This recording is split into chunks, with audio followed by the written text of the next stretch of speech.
அனைவருக்கும் வணக்கம். கும்பராசினியர்களுக்கு இவ்வளவு நாட்களாக உங்களுடைய வாழ்வில் கஷ்டத்தின் பிடியில் சிக்கி தவித்து கொண்டு வந்த உங்களுக்கு இருக்கும் கார்த்திகை மாதம் திடீர் கோடீஸ்வர யோகம் ஏற்பட இருக்குதுங்க. அந்த வகையில என்ன மாதிரியான நன்மைகள் எல்லாம் ஏற்பட இருக்கு, கிரகநிலைகளின் ரீதியாக அமையிருக்கும் சாதகங்கள் என்ன, பாதகங்கள் என்ன, மேலும் என்ன மாதிரியான நன்மைகள் எல்லாம் ஏற்பட இருக்கு, கிரகநிலைகளின் ரீதியாக அமையிருக்கும் முன்னேற்றங்கள் என்ன, குறிப்பா இந்த தருணத்தை பொறுத்த வரைக்கும் கிரகங்களுடைய சஞ்சார நிலைகள் என்ன என்று பார்க்கும்போது ரிஷபத்தில் குரு பகவான் வக்ரகதியிலும் கடகத்தில் செவ்வாய் நீச்சம் பெற்று சஞ்சரித்தவர் வக்ரம் பெறுகிறார். அதே போல் கன்னி ராசியில் கேதுவும், விருச்சகத்தில் சூரியன் புதன் வக்ரகதியிலும், மகர ராசியில் சுக்கிரனும், கும்பத்தில் சனி பகவானும், இனத்தில் ராகுவும் சஞ்சரிக்கிறாங்க. இந்த கிரகங்களுடைய சஞ்சார நிலைகளின் காரணமாக மேலும் என்ன மாதிரியான நன்மைகள் எல்லாம் உங்களுடைய வாழ்வில் ஏற்பட இருக்கு, குறிப்பா கும்பராசினியர்களுடைய வாழ்வில் குடும்ப சூழ்நிலை ரீதியாக உத்தியோகம், தொழில், வியாபாரம், கலைத்துறை, அரசியல் துறை, மாணவ மாணவிகள், விவசாயத்துறையினர், பெண்மணிகள் என அனைவருக்குமே என்ன மாதிரியான நன்மைகள் எல்லாம் ஏற்பட இருக்கு என்பது குறித்தான முழுமையான பதிவு தான் இந்த வீடியோல நம்ம விரிவா பார்க்க போகிறோம். அந்த வகையில கும்பராசினியர்களுக்கு இந்த கார்த்திகை மாத கிரக நிலைகளை ஆராய்ந்து பார்க்கும் போது உங்களுடைய ராசிநாதன் சனி உங்கள் ராசியிலேயே பலம் பெற்று சஞ்சரிக்கிறார். அதே நேரம் செவ்வாயினுடைய பார்வையும் உங்களுடைய ராசியில் பதியுதுங்க. எனவே பிரச்சனைகளுக்கு மத்தியில் முன்னேற்றம் ஏற்படக்கூடிய ஒரு தருணமா தான் இக்காலகட்டம் அமைஞ்சிருக்குதுங்க. தொழில் வியாபாரத்தில் போட்டிகளை சமாளிக்க வேண்டிய சூழ்நிலை உருவாகுங்க. தன்னம்பிக்கையும் தைரியமும் குறையாமல்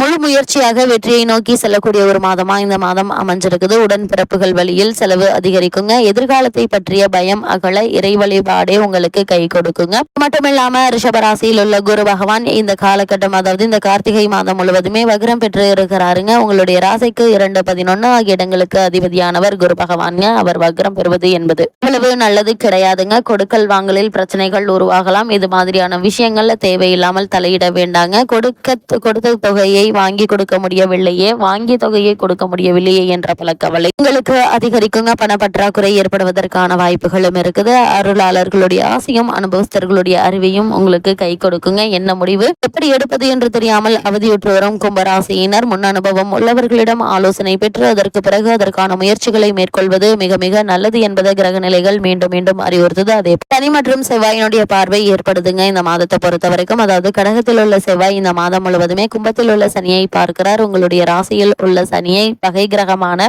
செவ்வாய் பார்க்கும் போது மகிழ்ச்சி குறையுங்க, மனக்கவலை அதிகரிக்குங்க. உடன்பிறப்புகள் வெளியில் பிரச்சனைகள் மீண்டும் தலை தூக்கும். உதவி செய்வதாக சொன்னவர்கள் கடைசி நேரத்தில் கையை விரிக்கலாங்க. தொழிலில் பங்குதாரர்கள் விலகுவதாக சொல்லி அச்சுறுத்துவாங்க. நரம்பு எலும்பு சம்பந்தப்பட்ட நோய்களால் கவலை அதிகரிக்குங்க. இது போன்ற நேரங்களில் தசாபுக்திக்கு ஏற்ப தெய்வங்களை தேர்ந்தெடுத்து வழிபடுவது மிக மிக நல்லது. அது மட்டும் இல்லாமல் இந்த மாதத்தை பொறுத்த வரைக்கும் சுக்கிரன் மகர ராசிக்கு பயிற்சி ஆகிறார். அதாவது உங்களுடைய ராசிக்கு விரயஸ்தானத்திற்கு வரும் சுக்கிரனால் விலையுயர்ந்த பொருட்களை விற்க வேண்டிய சூழல் உருவாகுங்க. குறிப்பாக தொழில் நஷ்டத்தை ஈடுகட்ட வாங்கிய சொத்துக்களை விற்க வேண்டி இருக்குங்க. பெண்வழி பிரச்சனைகளை சமாளிப்பீங்க. இடமாற்றம், ஊர் மாற்றம் இதில் கிடைத்தாலும் அவை திருப்தி தருவதாக அமையாத பிள்ளைகளுடைய மேற்படிப்பு சம்பந்தமாக எடுத்த முயற்சியில் அனுகூலம் உண்டுங்க. பொருளாதாரத்தை பொறுத்தவரை ஒரு தொகை செலவழிந்த பின்னரே அடுத்த தொகை வந்து சேருங்க. அதனால் பண விஷயங்கள்ல நீங்கள் அதிக கவனத்தோடு இருப்பது மிக மிக நல்லது என்பதை கிரகநிலைகள் அறிவுறுத்தது. கும்பராசினியர்களுக்கு கிரகநிலைகளின் ரீதியாக கூறப்படும் பரிகாரம் என்ன என்று பார்க்கும்போது சனிக்கிழமை தோறும் விரதம் இருந்து விநாயக பெருமானை வழிபடுங்க. எண்ணற்ற நன்மைகள் உங்களுடைய வாழ்வில் ஏற்படும்.